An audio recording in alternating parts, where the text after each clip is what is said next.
apačioje rasit nustatymai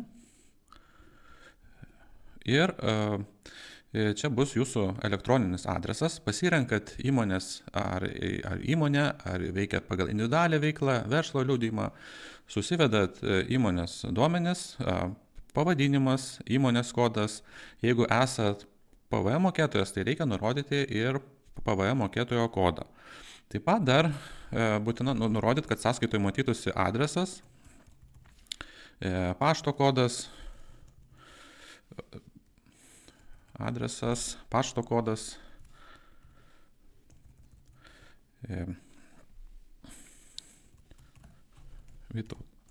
Taip pat reikia, kad matytųsi direktoriaus informacija, pareigos, jeigu tai ne direktorius, o pavyzdžiui vadybininkas, tu turėtų matytis, ir telefono informacija.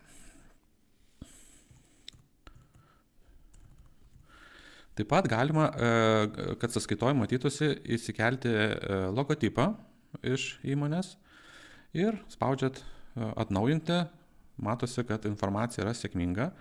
Reikėtų dar pridėti banko sąskaitą. Galima banko sąskaitas prisidėti kelias. SEB bankas. Banko kodas. SEB kodą galima, bet nėra privalomas laukas. Tai kai jūs susivedat šitą informaciją, tada kairiai pusėje yra sąskaitos ir spaudžiat sukurti. Jeigu galima pasirinkti, kurti arba PVM, arba paprastą, ne PVM sąskaitą. Vedat seriją, įvedat numerį. Pirmą kartą reikia įvesti būtinai ranka. Sąskaitą galima, kad būtų lietuviškai arba anglų kalba. Ir mes galima ieškoti įmonę, pavyzdžiui, susiras. Tarkim, senukai, ne? Ir matome, duos mums po pasirinkimą. Renkamės, kad rašome senukam. Galima suvesti kodą įmonės. Ne kodą, bet įmonės pašto adresą. Ir spaudžiam išsaugoti. Įvedamas sąskaitos data, iki kada sąskaitą galima, leidžiat apmokėti. Vėliausiai galima įsivesti ir datą. Taip pat yra funkcija naudoti parašą. Tai reiškia, kad ją galima nustatymuose susikurti ir galėsit naudoti parašą. Taip, tai dabar suvedat, ką jūs parduodat.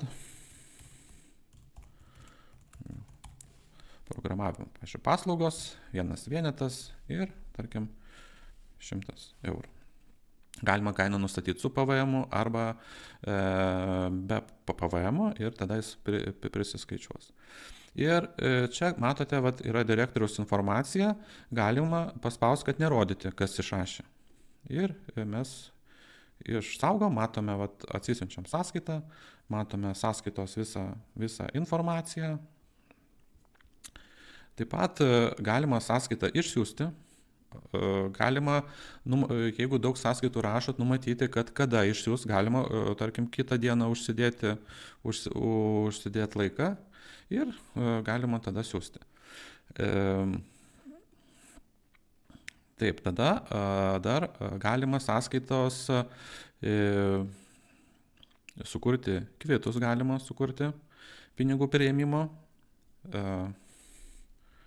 Pinigų kvitai, tarkime, mūsų pirmasis kvitas yra už ką sumokėta ir galima išrašyti.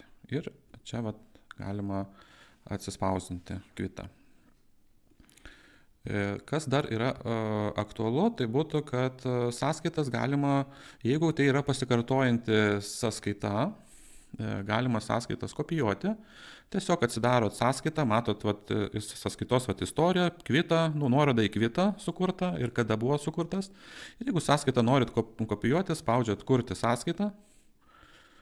Atsiranda spausti čia, naujas numeris atsiranda ir tiesiog datą pasikoreguojat, jeigu pagal poreikį, jeigu matot, kad reikia, galim įsivesti, tarkim, kitos dienos ir išsaugo.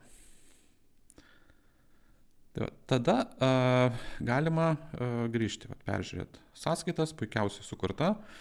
Jei grįžtam, tada galima sukurti kreditinę sąskaitą, jeigu matot, kad yra poreikis. Irgi pasirenkam iš sąrašo sąskaitų, sukuriam atskirą numerį, būtinai atskirą seriją ir atskiras numeravimas, įsiveda sąskaitos duomenis ir matome informaciją tiesiog, kad jeigu viskas tinka, išsaugom.